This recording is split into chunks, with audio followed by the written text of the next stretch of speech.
my name's Jasmine Fennell. I'm a family nurse practitioner student at Pennsylvania Western University, and I'm here to do my physical exam assessment today. So I'm going to first start with hand hygiene and talk about Miss Chrisman's general appearance. Looking at her, she's showing no acute emotional or physical distress. She appears calm and clean, and she's well groomed today. Can you just let me know your last name and date of birth, please? Chrisman 2/14/05. And why are you here today? A physical exam. Okay. And at this point, we would take her blood pressure, which we already did do, and it was 117/72.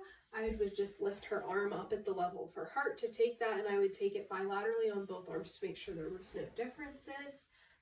She did have a normal blood pressure, though. Looking at her head and her face, and inspecting that, she does have hair, no signs of alopecia, no thinning, breakage in her hair. She has a normocephalic head. I don't see any lesions, abrasions, nodules, or masses on her head, and her eyebrows, eyes, nose, and mouth are symmetrical to her face. So I'm going to go ahead and palpate her skull, and her scalp, and everything feels good. Her sutures are where they need to be for her age. Again, her hair's thick, no concern of hair loss there. So moving on to her ears, just an inspection from the outside, they look symmetric on both sides, and I don't see any erythema, drainage, bleeding, anything like that on the outer ear. To look in her ear, I will be pulling her pinna up and back based on her age to inspect her inner ear.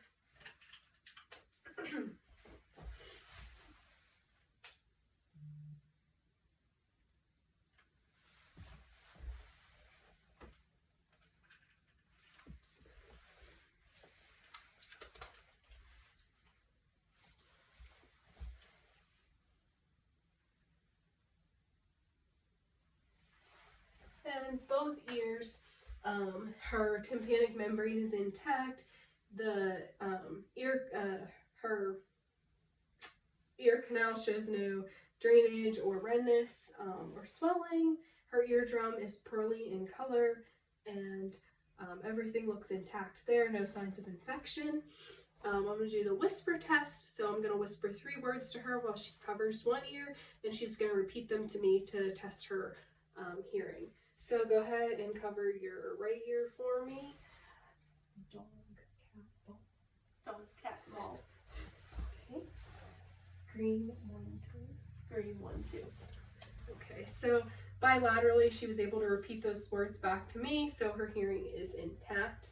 So moving on to her nose, just a general inspection, it appears symmetrical, no redness, swelling, no drainage, like she's a cold or anything. Her nares look equal and normal, and then I'll just inspect the inside of her nose.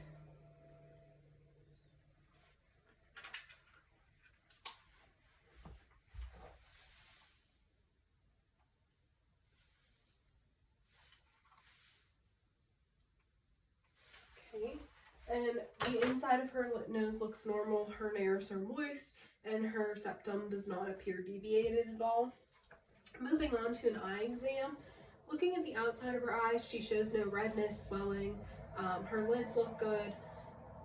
No discoloration or jaundice to her sclera or conjunctiva. They appear normal and intact, with pearly white in color. I'm testing her pupils now with light, so go ahead and just look straight at my nose. And both of her pupils do constrict to light bilaterally. Now I'm going to shine my light in one eye while I look at the other, and then shine my light in the other eye. This will test her consensual response to light. So shining in her right and looking in her left, and shining in her left and looking in her right, and both constrict bilaterally. Now I'm going to have you look at my finger while I bring it close to your nose. It'll kind of make you go cross-eyed, and then when I'm done, you're going to look straight at the wall behind me. Okay. And her eyes converged and constricted when my finger got close to her nose, and diverged and dilated when she looked at the wall. I'm also going to test her peripheral vision right now. So go ahead and tell me when you can't see anymore. Okay. So yeah, her peripheral vision is intact. She can see pretty much all the fields of vision. Now I'm just going to have her follow my finger with her eyes. Don't move your head. And she doesn't have any nystagmus, and her extraocular vision is intact. She can move it with all of those fields of gaze. So at this point in the exam, I can say that her pupils are equal, round, and reactive to light and accommodation. And at the end of this exam, if I had the ability to dim the room, I would do that and look for her red reflex, which I would shine the light in the back of her eyes with the room dimmed, and it would appear red if that was positive, and that would be equal bilaterally. Moving on to her mouth inspection, I'm just looking at her lips, and they appear moist and of an appropriate, they're pink and appropriate color. I'm going to have you open your mouth for me and look in it.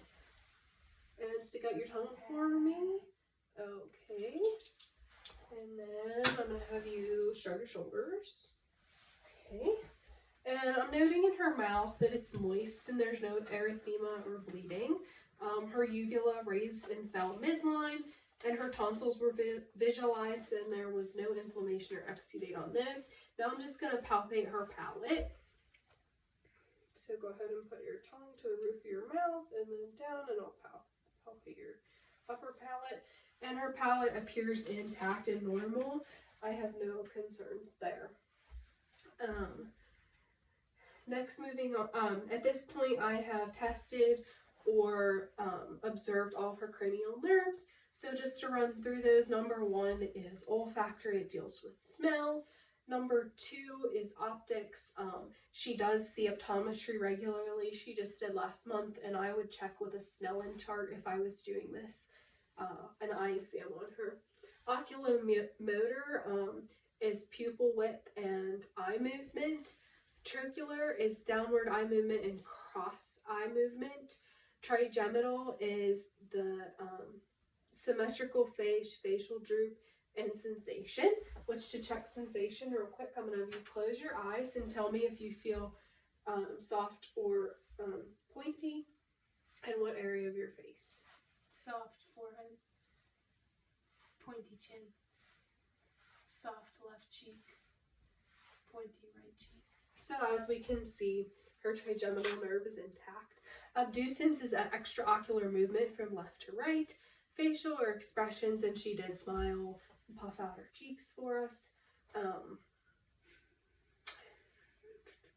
Vestibular cochlear is that hearing, which I completed that whisper test for her. Glossopharyngeal is taste and swallowing. Vagus deals with vital signs such as blood pressure, heart rate, and saliva production. Accessory muscles is that shoulder shrug, and then hypoglossal is swallowing and speech and tongue movement. So to inspect her throat and neck, it appears that her trachea is midline. She doesn't have any swelling. I don't see any masses or enlargements.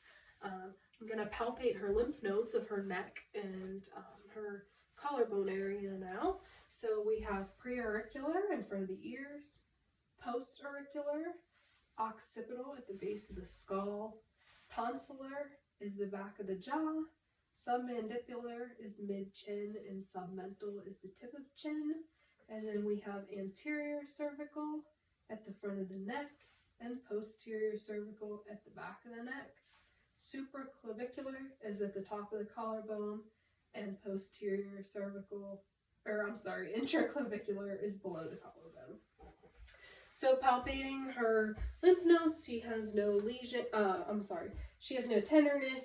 They were all palpable and mobile and less than 12 millimeters in diameter. So now I'm going to be palpating your thyroid gland in the front and the back. Looking at you, I note no swelling, you don't have a goiter, nothing's enlarged. So I'm just going to palpate on your neck.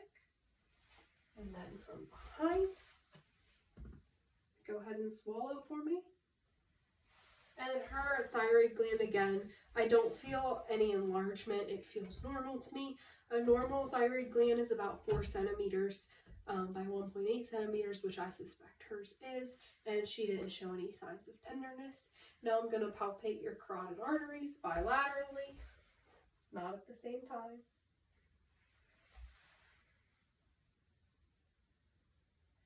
And those are +2 and equal bilaterally, and I do not feel it through. Now I'm going to auscultate her carotid arteries.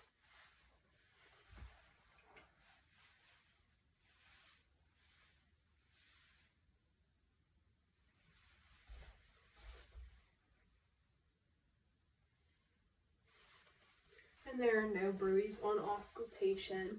Now I'm going to listen to her lung sounds and all lobes of her lungs, front and back.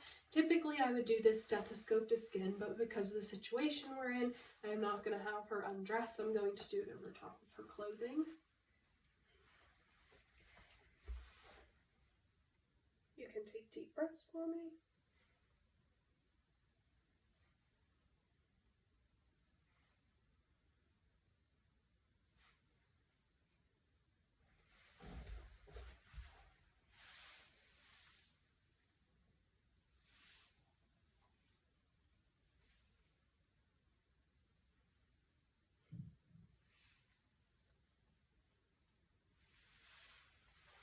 And while auscultating her lungs, I counted how many breaths she had, and it was 17 per minute. Her lungs are clear. She has a regular rate. Her breathing is easy and non-labored. I don't hear any adventitious breath sounds, which include crackles, wheezes, and rails. I hear vesicular sounds throughout. I hear bronchovesicular anterior to her scapula, and I hear tracheal sounds by her trachea. Next, I'm going to auscultate heart sounds, which include aortic, pulmonic, Erb's, point, tricuspid, and mitral valves.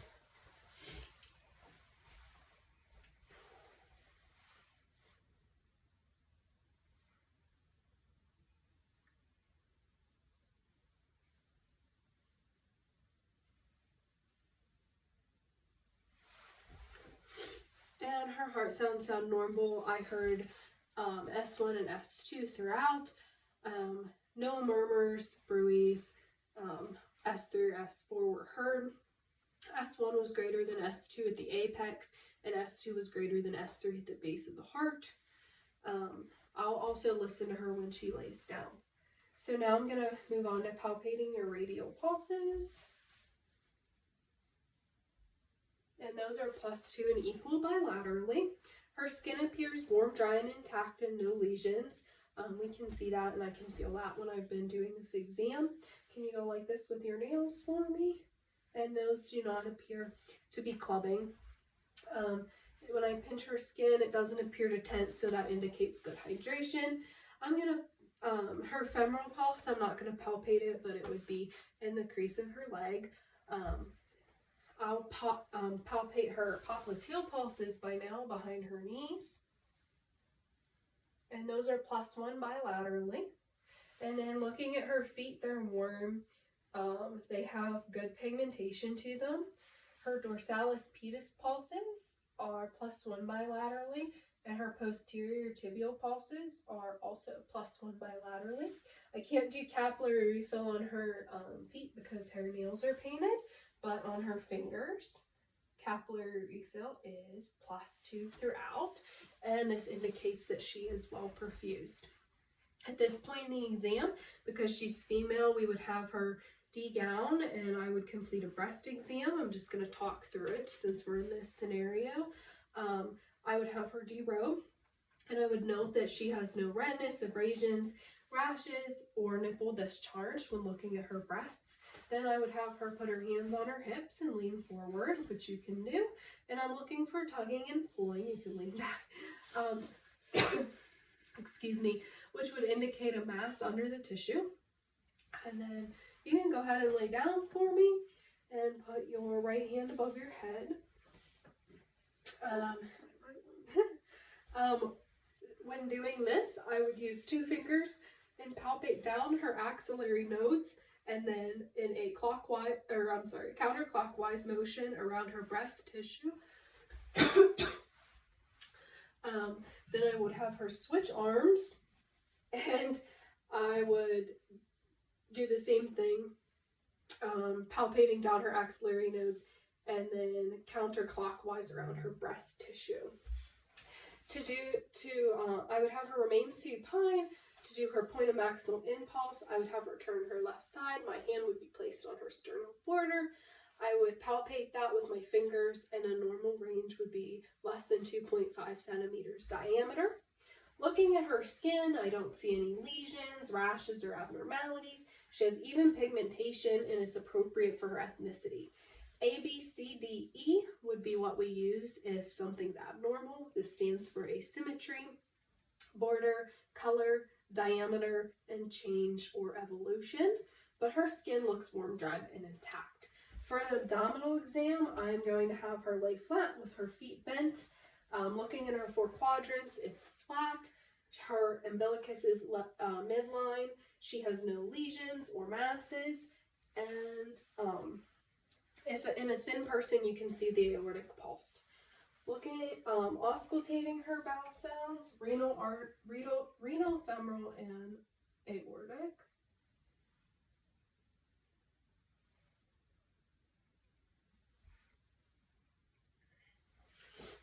And she does have positive bowel sounds in all 4 quadrants and no bruise were heard over those arteries. I'll be percussing now with 2 fingers and a tap throughout the abdomen.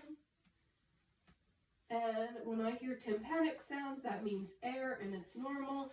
Where I hear dullness, that means I'm over an organ or bone. Now I'll be palpating her abdomen, lightly at first and then deeper. And then to palpate and measure the spleen, my left hand will go under her right side, my right hand under her rib, and she'll breathe in. And then the same thing for the spleen on the other side. My hand will go under that rib, and she's showing no signs of tenderness. And I felt nothing against my hand, which indicates there's no enlargement. I also didn't feel any hernias or inguinal node enlargement. And then for rebel tenderness, we'll just push over her right side to make sure her appendix is good, and she doesn't show signs of that either. So for musculoskeletal, we'll just have you put each leg up and go. So she can abduct and adduct both legs bilaterally. She looks like she has no bruising. You can sit up for me. Or malformations. You can push on my hands and pull, and then push on my hands with your legs and pull. Same with the feet, down and then up. Okay, so all of that was equal strength, plus 3 strength in all bilateral extremities, pushing and pulling. You can stand up for me now and bend and touch your toes. At this point, I would be looking at her with gown off, but we're looking at her spine, and you can stand back up. No signs of scoliosis. Her spine appears in line. Now, to test her lumbar spine, we're going to have her lean side to side for me, and that appears intact. And you can now move your neck around side to side, roll it, and no rigidity or stiffness for you. No. Okay, and then if you want to test your coordination, we can do a nose tap, and coordination looks good as well. Now to test gait and posture, I'm going to have you walk in a straight line, heel to toe, and as we can see, she has good balance, good posture. Now I'm going to have you sit back down, and for the last portion of our exam, we're going to test deep tendon reflexes. So I'll be using the bell of my stethoscope, her tricep. We're going to do that first on both arms. I'm going to have you hold your arm, and we elicit a little reaction out of that and that arm. Now your bicep, I'm going to have you flex for me, and then let your weight down. And a very minimal reflex on that, but both strong reflexes. Now the patellar. And we elicit good reflexes out of both of those. And then the Achilles. So you can go ahead and flex your foot up for me a little bit. We have a little movement there. And that completes all of our musculoskeletal system and our entire exam for today. Thank you.